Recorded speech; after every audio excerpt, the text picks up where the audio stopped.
Bonjour à tous, j'espère que vous allez bien. Donc aujourd'hui, une nouvelle vidéo. Alors, il s'agit d'une vraie fausse nouvelle vidéo. Ok, vous savez, moi aussi je me mets à faire du vrai faux. En fait, non, tout simplement c'est une vidéo, on avait déjà partagé la partie tir balistique en fait de ce test de bouclier en fait sur Facebook il y a déjà quelques temps. Et en fait la vidéo existait que sous forme de vraiment le tir pris à l'arrache, filmé comme ça, balancé sur les réseaux sociaux et puis point final. Donc elle avait fait énormément de vues, hein, plusieurs dizaines de milliers de vues, parce que évidemment c'était très court. Et quand même certaines personnes m'ont dit bah, ça serait quand même bien que tu fasses une version déjà destinée à YouTube, parce qu'on la voit pas sur la chaîne YouTube. Voilà. Et puis en même temps, comment je pourrais dire, ça serait bien de faire un petit commentaire quand même. C'était quoi, c'était comment, c'était qui, c'était voilà. Donc voilà. Donc il s'agissait en fait d'un test, comme on le fait souvent, on fait des tests effectivement de résistance extrême, hein, comme on avait déjà fait avec la plaque classe 3 du ROG test. C'est-à-dire qu'en fait, on va complètement s'affranchir de tous les protocoles NIG, on va complètement s'affranchir de ce qui se fait d'habitude, pour effectivement aller au maximum de la résistance du produit dans des conditions d'engagement réalistes. Hein. Vous savez que ça c'est notre grand dada. Effectivement, c'est bien de tirer à 15 mètres avec une hydrométrie 2, machin, etc. Je me répète sans arrêt, mais l'important, c'est de se dire, voilà, en conditions réelles d'intervention, d'action, de défense, etc., quand on se fait copieusement arroser par une Kalachnikov, par exemple, ou un calibre 12, là c'est ce qu'on va, vous allez voir dans la vidéo derrière, à ce moment-là, voilà, il faut que le matériel tienne. Et qu'est-ce que ça donne? Alors, je crois que va être une des rares vidéos en langue française disponible dans laquelle on va voir le test réel à balles de guerre d'un bouclier de level 3 d'intervention, voilà, parce que je crois que ça doit être assez rarissime. Il y a certainement des vidéos qui existent, je suis sûr, enfin en anglais, mais pas en français. Donc grosso modo, le bouclier ici, c'est un modèle 90 par 60, ok. Bon, je vous présente pas le matériel parce que, grosso modo, vous l'avez tous vu dans des films, on voit tous des SWAT, des groupes d'intervention, où maintenant, effectivement, le bouclier arrive en priorité pour protéger ce qu'on appelle la colonne d'assaut, c'est-à-dire le groupe de gens qui investissent un lieu ou font une investigation de zone. Donc, ici, équipé d'un verre, d'un Oculus, hein, de façon à effectivement voir à travers le bouclier. Il y a des versions qui existent sans l'Oculus, hein, tout simplement. Ici, c'est un bouclier de classe 3. Donc, pour ceux qui n'auraient pas vu, je vous renvoie à la vidéo qu'on a faite sur les généralités, sur les gilets pare-balles et les plaques balistiques. Grosso modo, le standard NIG 3, ça va être pour vous protéger de tout ce qui va être arme de poing, bien évidemment, mais surtout tout ce qui va être fusil d'assaut, donc tout ce qui va être 5,56, 7,62 Kalachnikov et jusqu'au 7,62 51, c'est-à-dire le 308 autant. Alors attention, là on parle de balles de guerre, on parle de ce qu'on appelait dans l'armée avant la balle ordinaire, c'est-à-dire qu'en fait, noyau de plomb recouvert de cuivre, ce qu'on appelle la full metal jacket, d'accord? Je fais ce distinguo-là qui est très important, parce qu'effectivement, tout de suite, il y a des gens qui disent « Ah oui, mais il y a des balles MSC sur les Kalachnikov avec des noyaux polymétalliques qui peuvent éventuellement passer les classes 3. » Oui, oui, oui, c'est vrai. J'en ai déjà parlé dans les autres vidéos. Mais dans ce cas-là, on va monter au même type de bouclier qui va être en classe 3+, et qui va être, lui, constitué spécialement pour arrêter aussi cette menace-là. Voilà, tout simplement. Par contre, on va zapper en changeant de matériau. On va prendre un matériau un petit peu plus sophistiqué. Et d'ailleurs, très bizarrement, on va avoir un gain de poids, puisqu'ici, on est sur un produit qui fait aux alentours des 15 kg, quand même. Hein, c'est quand même assez massif. Et en 3+, on va descendre à 12,5 kg. On gagne en efficacité, mais parce qu'on joue sur le qualitatif du matériau, on va prendre un polyéthylène plus sophistiqué, plus résistant. Donc voilà, et puis une structure différente.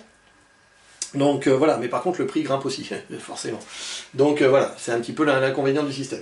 Donc sur ce modèle-là, on a pris le parti, effectivement, de faire un tir de résistance avec un chargeur entier de Kalachnikov, donc 30 tirs successifs de Kalachnikov, hein, pas pan-pan, mais bam, bam, bam, bam, bam, et suivi de tirs de calibre 12 à balles, de façon, alors que la structure a déjà été ébranlée par les tirs de Kalachnikov, on est bien d'accord, hein. C'est-à-dire qu'on ne parle pas de deux boucliers différents, neufs, non, non, sur le même bouclier, on tire d'abord 30 tirs de calache, et ensuite on tire encore au fusil à pompe derrière. Donc bon voilà, ça donne quand même, c'est quand même une certaine violence sur le matériel. Voilà, donc je vous laisse voir les images, et puis on se retrouve après.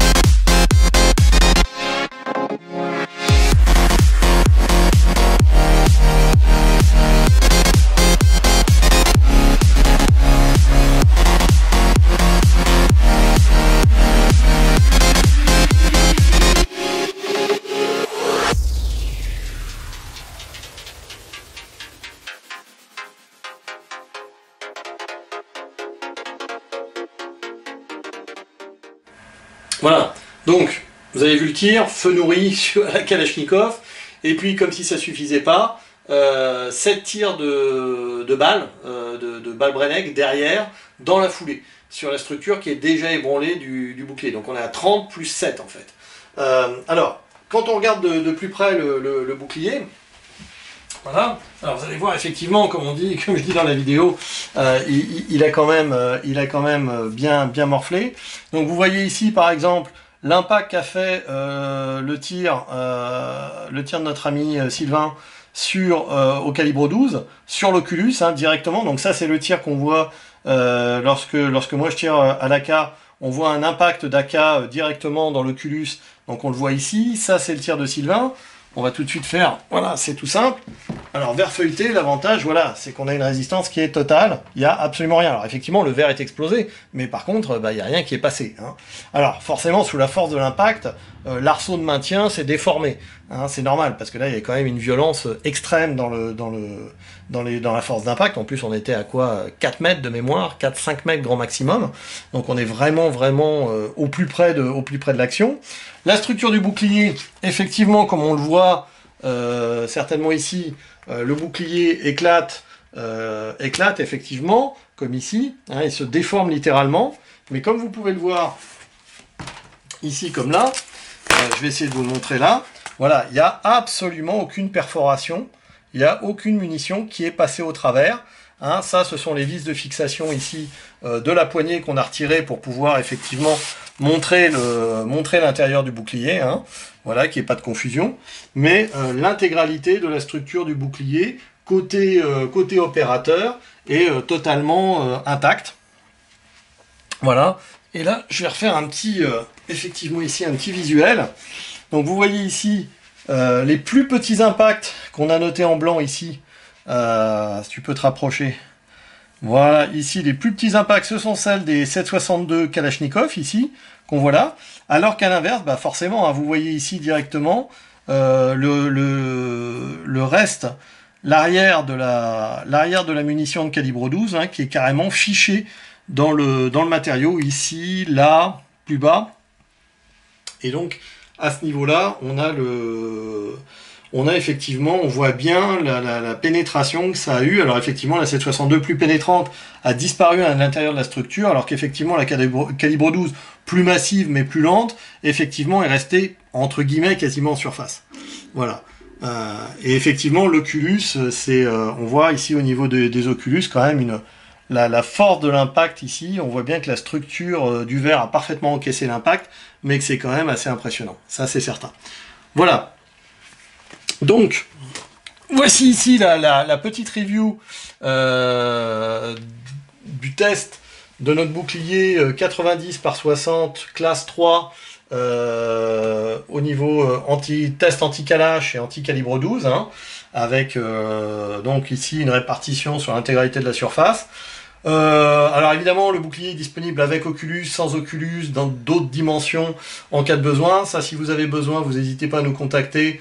Vous jetez un œil sur specialoption.com ou vous nous envoyez un mail à la rubrique contact. Voilà, il n'y a pas de souci. On verra ça avec vous, il n'y a pas de problème.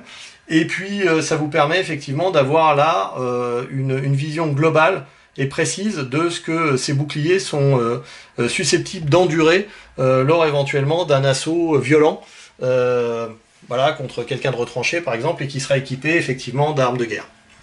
Voilà. Donc j'espère que la vidéo vous a plu. N'hésitez pas à liker, à partager. N'hésitez pas à mettre un commentaire éventuellement sur YouTube ou Facebook. Et voilà, on va essayer de continuer cette série-là. Une des prochaines fois, on va essayer de faire un test multi-impact sur une 3++. Qui est une de nos plaques les plus vendues là dernièrement avec les classes 4, donc on va essayer de faire un test multi-impact, mais ça ce sera déjà dans quelques semaines, puisque bon, on a d'autres vidéos en attendant à vous proposer. Ça va venir, donc n'hésitez pas à vous abonner. Voilà, à très bientôt.